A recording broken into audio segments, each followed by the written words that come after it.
The cemetery was quiet, in the way that only early mornings could manage. Not peaceful. Not exactly. Just emptied of everything, except birds and memory. Victor Hale arrived at 6:17, the same way he had arrived every year for 3 years. Same black car. Same dark coat. Same 2 roses wrapped in plain brown paper. No ribbon, no card. Because Ethan had always said that ribbons on flowers were a waste of something that was already beautiful enough. Victor had never agreed with that when Ethan was alive. He agreed with it now. He walked the stone path without looking at his phone, without checking the time, without speaking to the driver who knew better than to offer conversation on this particular morning. The gate creaked, as it always did. He passed the older section of the cemetery, where the headstones had sunk slightly into the earth from decades of rain, and then turned left at the oak tree, and then 23 steps forward, and then there it was. Ethan James Hale, beloved son, a man who saw people. Those last 4 words had been Victor's idea, though he hadn't fully understood them when he'd chosen them. He'd stood at the engraver's counter 3 years ago, numb inside his expensive suit, and the woman had asked if he'd like to add something personal, something beyond the dates. He had stood there for a long moment, and those words had come out of him like something that had been waiting in his chest for a very long time. A man who saw people. Victor placed the roses carefully at the base of the stone. He straightened up, and for a moment he simply stood there, hands clasped in front of him the way he always did in board meetings when he was listening to someone speak. Except now he was not in a board meeting, and no one was speaking, and he was the one who needed to say something. He cleared his throat.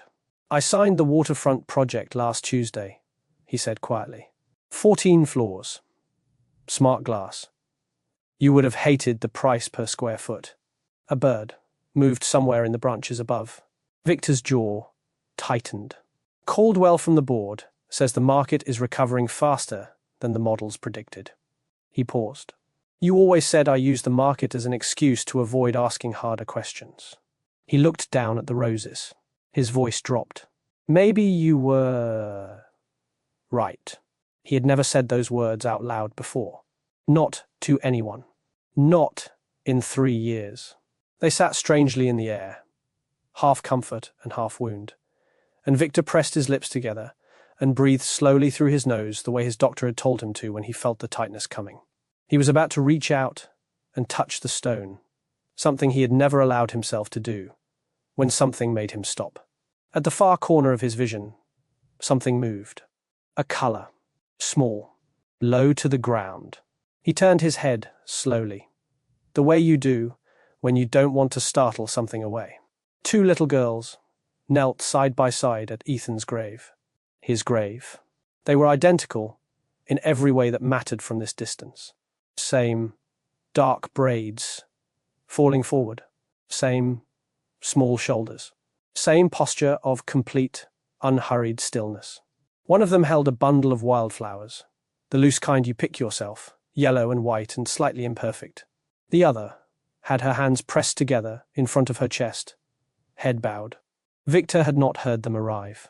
He had not seen them approach. They were simply there, the way things in dreams are simply there, present without explanation. He did not move. The girl with her hands pressed together whispered something. It was low, barely audible, more breath than word, but the morning was still enough that a piece of it reached him. Thank you for saving us, Angel. Victor felt something shift inside his chest. Not pain, exactly. Something older than pain. The other girl set the wildflowers gently against the headstone, right beside his roses, and she arranged them with care, straightening one stem, tucking another slightly under, the way a person arranges flowers when they have done it many times before and know exactly how the person would have wanted them. Victor took one step forward. The gravel beneath his shoe clicked once. Both girls looked up at the same moment. Their eyes were dark and wide and completely unafraid, which was the thing that surprised him most. Children usually flinched when a stranger appeared behind them. These 2 simply looked at him, clear and steady. The way people look when they have already lived through the things they were most afraid of. "I'm sorry," Victor said, his voice rougher than he intended. "I didn't mean to startle you." The one who had been praying tilted her head. "You didn't," she said simply. "Did you know him?" Victor asked. They looked at each other. One of those twin looks that contained an entire conversation. Then the one with the wildflower-stained fingers said, "He was our hero." Victor opened his mouth, closed it. "He promised," the other one added quietly, "that he would always protect us." The words landed with a weight that Victor was completely unprepared for. He stood there in his dark coat on the grey morning path and felt the ground beneath him become slightly uncertain, as though the earth itself had just shifted a few degrees, and everything he thought he understood about his own son had tilted along with it. He wanted to ask more. He had 100 questions building behind his teeth all at once. But before he could choose a single one, both girls stood up, brushed their knees off with quiet efficiency, and began walking toward the cemetery gate with the calm purposefulness of people who had somewhere to be. Victor watched them go, and then he thought about what they had said, and then, without quite deciding to, he followed them. If you have ever had the feeling that a door has just opened somewhere that you didn't even know existed, then you understand exactly what moved Victor Hale's feet forward that morning. Because sometimes grief keeps you in one room for so long that you forget rooms can have doors. He kept his distance. He was not a man accustomed to following anyone. He built things, directed things, decided things. But he followed those two small figures through the cemetery gate and along the sidewalk and down 2 streets and across a park where the morning joggers were just beginning to appear. And the whole time he told himself he would stop, that this was irrational, that he had a 7:30 call with Singapore. He did not stop. Chapter 2. The house that remembered. The neighborhood was 40 minutes from the cemetery, and about 40 years from the world Victor lived in. Not dangerous, not broken, just honest in the way that places are honest, when no one has tried to make them look like something else. The houses sat close together on narrow lots. A few of them had window boxes with herbs. One had a bright yellow door. The sidewalks were cracked in places, patched in others, and the trees along the road were big and old, and had lifted parts of the pavement with their roots, the way trees do when they have been there longer than the road itself, and intend to stay longer still. Victor sat in his car half a block back and watched the twins push open a low iron gate and walk up to a house with a porch and a wind chime and 3 terracotta pots that held plants he couldn't name from this distance. He sat for a moment. He was a man who had once negotiated a merger worth $400 million over lunch without loosening his tie. He had testified before a Senate subcommittee. He had stood in the rain outside his son's hospital room and kept his face completely still while a doctor told him something that no face should ever have to hold still for. He was nervous now. He got out of the car. He walked up the path. He stood at the door. He knocked twice. There was a pause. Then the sound of footsteps. Then the door opened. The woman who stood there was perhaps 34, with dark hair pulled back and eyes that were sharp and tired and careful all at once. She wore scrubs, the kind with a faded floral pattern that suggested they were not new, and she held a dish towel in one hand and had the look of someone who had been in the middle of doing several things simultaneously when the knock came. She looked at Victor, and every single thing in her face changed. Not fear exactly, but something close to it, something that knew him. She knew who he was. Victor had spent decades being recognized. He recognized recognition. But this was different. This was not the look of someone who had seen him on a magazine cover or a business segment. This was the look of someone who had been thinking about this moment for a very long time and was not ready for it to arrive. She put her hand on the door's edge. From behind her, a small voice said, "Mama? That's Angel E's dad." The woman's eyes did not move from Victor's face. The silence between them was the kind that contains everything that hasn't been said yet. Victor spoke carefully. "My name is Victor Hale. I believe you already know that." He paused. My son is buried in Maple Ridge Cemetery. Your daughters visit his grave. I'd like to understand why. The woman said nothing. I'm not here to threaten you, he added. I'm not here in any official capacity. I'm here as a father. He swallowed. As a father who apparently didn't know his son as well as two little girls did. Something moved across her face. Not softness, exactly. More like a decision being made. She stepped back from the door. 5 minutes, she said. Victor stepped inside. The living room was small and full of light, and completely different from any room in any house Victor owned. There were drawings taped to the wall in a long, cheerful row. Children's drawings, the kind with crayon suns in the corner, and people with round heads and stick arms and enormous smiles. A bookshelf held a mix of textbooks and picture books. A small table near the window had two backpacks leaning against its legs. It was a room that was completely, utterly alive. Victor stood in the middle of it and felt the particular loneliness of a person who has lived in beautiful empty spaces for too long. And then he saw the photograph. It hung on the wall, beside the bookshelf, in a simple wooden frame. A printed photograph, slightly faded at the edges, the kind taken on a phone and printed at a drugstore because the person who printed it cared more about having it on the wall than about the quality of the paper. In the photograph, Ethan sat in a hospital chair between two small girls in hospital beds. He was leaning forward with his elbows on his knees and his head tilted, and he was laughing at something, and the girls were laughing too, and all three of them looked exactly the way people look when they have been through something frightening together and have come out the other side and are only just beginning to believe it. Victor could not look away from his son's face. He had thousands of photographs of Ethan. Professional ones, family portraits, graduation pictures, one very famous one from a magazine profile that had run 5 years ago with a headline about the next generation of tech leadership. He had all of those. He had never seen this one. He had never seen his son look quite like this. My name is Isabella, the woman said from behind him. Isabella Moreno. Victor turned. She was standing in the doorway to the kitchen, arms crossed. Not hostile, but not open either. A woman, holding herself together with both hands. How did they know Ethan? Victor asked. His voice came out quieter than he intended. Isabella looked at him for a long moment. Then she said, "Sit down, Mr. Hale."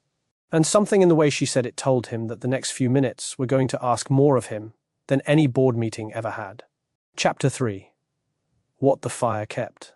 8 years ago, on a Tuesday night in November, Isabella Moreno was working a double shift at Mercy General Hospital 3 miles away from the apartment building where her daughters slept. The twins were 4 years old. The neighbor across the hall, Mrs. Peralta, watched them on the nights Isabella worked. It was not a perfect arrangement, but it was a reliable one. And Isabella had learned that reliable and perfect were rarely the same thing. At 11:42, her phone rang. She already knew before she answered. She didn't know how she knew. She simply did. The fire started in the laundry room, on the ground floor. The building's smoke alarm system had a fault that had been reported to the management company 7 months earlier, and documented, and then filed in a place where documented things go to stop mattering. By the time the fire trucks arrived, the stairwell, on the east side of the building, was completely blocked. The girls were on the 4th floor. Isabella told Victor all of this in the same quiet, steady voice that nurses use when they are telling families things that should not have to be told. She sat across from him at the small table by the window and held her mug of coffee in both hands, and did not look away from him once, which he found both harder and more important than he could explain. Ethan had been driving back from a volunteer shift at a shelter downtown. He had seen the smoke from 2 blocks away. He stopped his car in the middle of the road, Isabella said. Someone who was there told me later. Just stopped it right there and got out and ran. Victor sat very still. He got to the 4th floor through a window on the west side, on the fire escape. Mrs. Peralta had already gotten out. The girls were alone. Isabella paused. He carried them down. Both of them. One on his back and one in his arms. The smoke was She stopped, breathed, continued. He was in the hospital for 4 days. Smoke inhalation. They thought for a while that there might be permanent damage to his lungs. Victor heard a sound and realized after a moment that it had come from him. "He never told me," he said. "No," Isabella said simply. "He didn't." "Why?" She looked at him steadily. "He said you would call it reckless. He said you'd tell him he could have gotten a professional to handle it.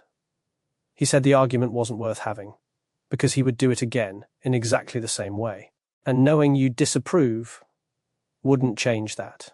Victor felt something hot move through him that was not quite anger and not quite grief, and was possibly both at the same time, and neither of them clean. "He kept in touch with you after," Victor said. "He visited every week for the first year. Then every few weeks after that. He brought the girls books, helped with homework sometimes. He came to their school play 2 years in a row." Isabella looked briefly at the photograph on the wall. "They called him Angel E because Lily couldn't say Ethan properly when she was 4, and it stuck. The medical bills," Victor said. "He paid them. It was not a question." Something was assembling itself in his mind, quietly and terrible in its clarity. "He paid everything," Isabella said. "He set up a small trust for the girls' education. He said it wasn't charity, it was." She paused, and a faint, complicated expression crossed her face. "He said it was the universe correcting a mistake." Victor's head came up. What did he mean by that? Isabella set her mug down. She looked at him with the expression of a person who has been waiting at the edge of a very cold lake, and has finally decided that the only way forward is to go in. "He meant your company, Mr. Hale," she said quietly. "The building where the fire happened. The management company that ignored the smoke alarm fault. The construction firm they contracted with." She paused. "Ethan traced it. It took him a long time, and I'm not sure he had all of it right, but he found enough. The construction firm had done 7 projects approved under the Hale Group Development Division. The same firm. The same pattern of cutting corners on safety systems." She looked at her hands. "He said he wasn't certain enough to accuse anyone, but he was certain enough that it kept him awake." The room was completely silent. Victor was aware of the wind chime on the porch making a small distant sound. "The day he died," Victor said slowly. "He called me that morning," Isabella said. "He said he had found something new. A compliance report that had been suppressed inside the company. He said he was going to talk to you. He said he was finally ready." Her voice did not break, but it thinned slightly at the edges. "He never arrived." Victor stood up. He did not know he was going to stand up. His body simply moved, the way a body does when the mind has received something it cannot stay seated with. He walked to the window. Outside, the twins were in the small backyard, chasing something, a butterfly or a leaf. Something small and light and fast, and they were laughing in the high effortless way that children laugh when they are completely inside a moment. His son had carried those 2 children down 4 flights of stairs through smoke and heat, and had never told him. His son had spent years quietly correcting damage that may have originated from inside his own father's empire, and had never accused him. His son had been on his way to finally have the conversation, and had never arrived. Victor pressed one hand flat against the window glass. Now, if you have ever stood in a room where everything you thought you knew about a person collapsed and rebuilt itself into something completely different and infinitely larger, then you understand what Victor Hale felt in that moment. And if you haven't, I hope you never need to. But I also hope that if you do, there is a window nearby, and something small and alive on the other side of it. Chapter 4. What the numbers couldn't hide. Victor returned to his office building that afternoon. He did not schedule the meeting he had planned. He did not return the Singapore call. He walked past his assistant's desk with a single quiet instruction: pull every compliance audit from the Hargrove Construction Partnership, going back 10 years, and have them on his desk within the hour. His assistant looked at him with the practiced, careful expression of someone who has worked for a difficult man long enough to know when something fundamental has changed. The files arrived in 45 minutes. Victor read for 3 hours. He read with the kind of focus he had once used to build things, that absolute pinpoint concentration that had made him exceptional, and had also made him, as Ethan once said during the argument, Victor had replayed in his mind almost every day for 3 years, completely incapable of seeing the human cost of what you build, Dad. The compliance reports were worse than he had feared. There were 7 of them. 7 reports over 9 years, filed by internal safety reviewers, flagged by third-party inspectors, documented and received, and then quietly re-rated to a subcommittee chaired by a senior executive named Paul Brecker, who had been with the company for 22 years and who had, Victor now saw with absolute clarity, made a systematic practice of ensuring that anything which might slow development timelines was resolved on paper without being resolved in reality. The Garfield Avenue building, which was the building where Isabella and her daughters had lived, appeared in 2 of those reports. Faulty suppression systems. Substandard smoke alarm integration. Non-compliant stairwell ventilation. All noted. All routed to Brecker's committee. All marked resolved. None of them fixed. Victor sat back in his chair and looked at the ceiling for a long time. He had not known. He was certain of that, and his certainty was real. Not the convenient certainty of a man protecting himself, but the hollow, nauseating certainty of a man who understands that not knowing is not the same as not being responsible. He had built the structure that made not knowing possible. He had hired Brecker and trusted the chain and focused on the numbers at the top of the page and never asked what was happening at the bottom. He had built a machine and then looked only at what the machine produced and never at what it consumed. Ethan had known. Ethan had been 26 years old, sitting across from his father at a dinner table, saying the words, "I think there are people being hurt by decisions we're not even paying attention to." And Victor had told him that was an oversimplification, and that he didn't understand how large organizations functioned. Victor closed the file. He picked up his phone and called his legal team. He told them to prepare for an internal investigation. Full disclosure, voluntary, no legal maneuvering, no delay. There was a silence on the other end of the line. Then his general counsel said, "Victor, if we open this voluntarily, the exposure is—" "I know what the exposure is," Victor said. "Do it." He ended the call. He sat in the silence of his enormous office, with its view of the city that he had spent his life building, and he thought about a 29-year-old man who had carried 2 children down 4 flights of stairs in the dark, and never once mentioned it to the person he most wanted to be proud of him. That night, he drove back to the cemetery. He had not planned to. He was simply driving, and the car found its way there, the way a person finds their way to the place where the weight is. It was raining. A light, persistent rain that made the path shine and turned the roses brown at their edges. Victor walked to the grave without an umbrella.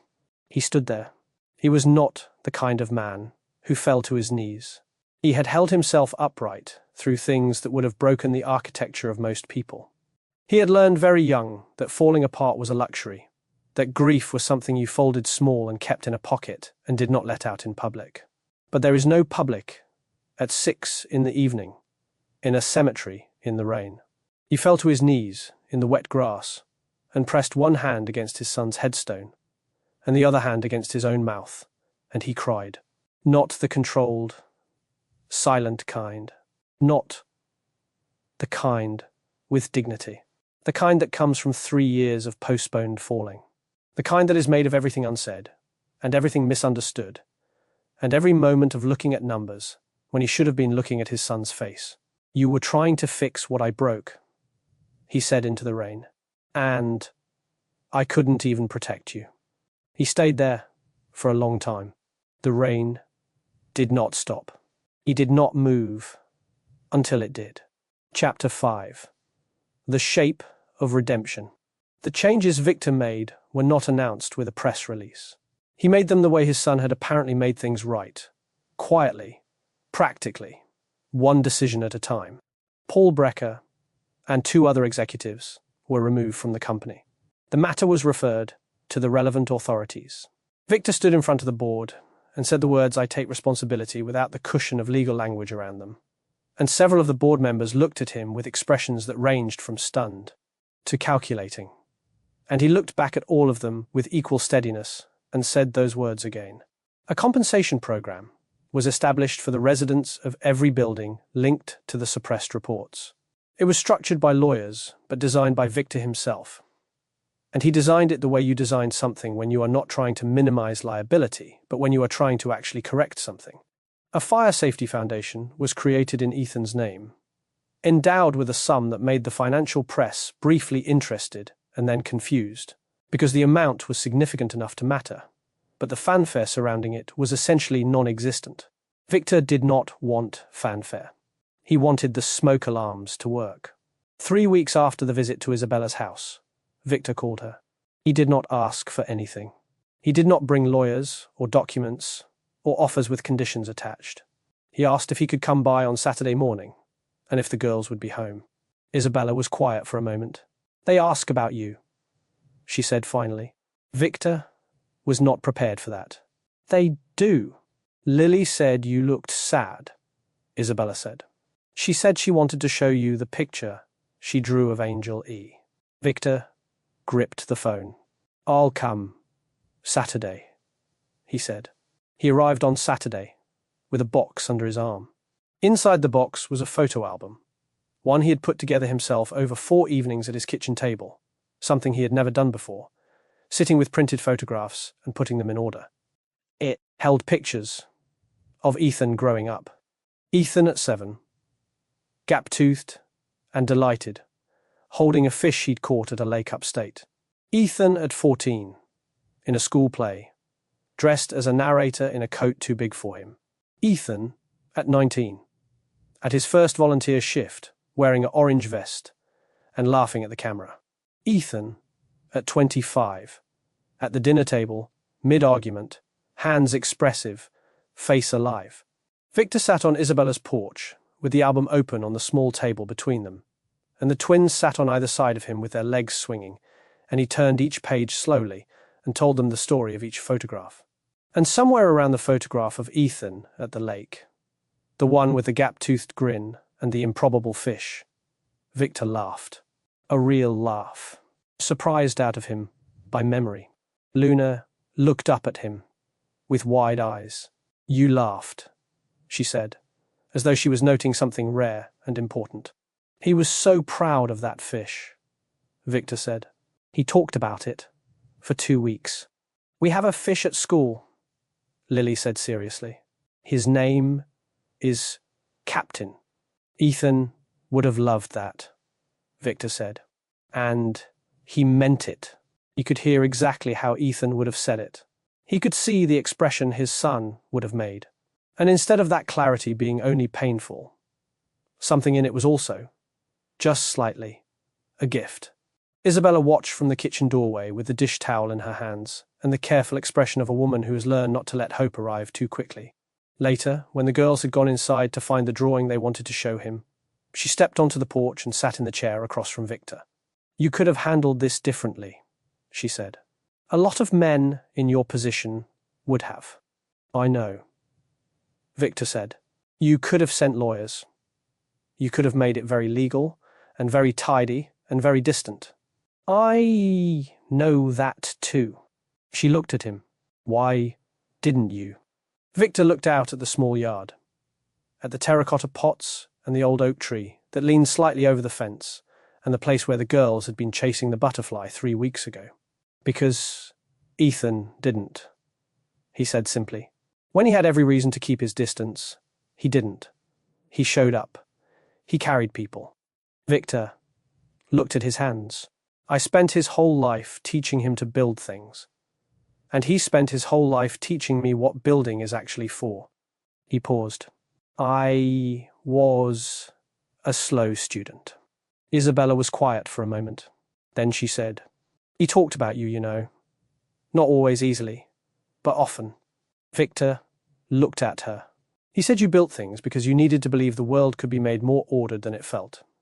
That you were actually afraid of chaos. And everything you constructed was a response to that fear." She looked at him steadily.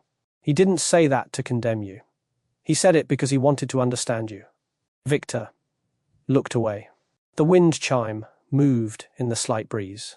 He thought about the boy who had carried 2 children through smoke, because he could not walk past someone in danger. He thought about the young man who had sat across a dinner table and argued with controlled passion about people who were invisible to balance sheets. He thought about the 29-year-old who had spent years quietly trying to correct things, not from resentment, but from love. Love for the values he'd inherited and grief for the gap between those values and their application. He thought about the drive his son never completed. He was going to say something.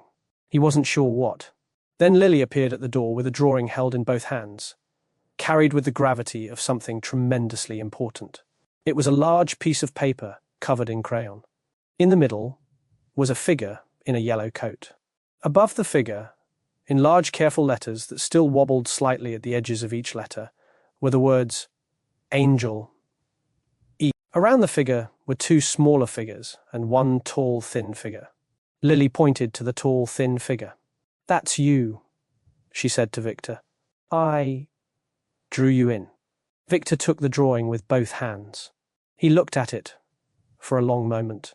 A tall, thin figure in crayon, standing next to the angel and the 2 small girls, all of them drawn with enormous round heads and stick arms and the biggest smiles that a child's hand could make. Victor's eyes filled. He did not try to prevent it. "Thank you, Lily," he said. His voice was barely above a whisper. She nodded, very seriously.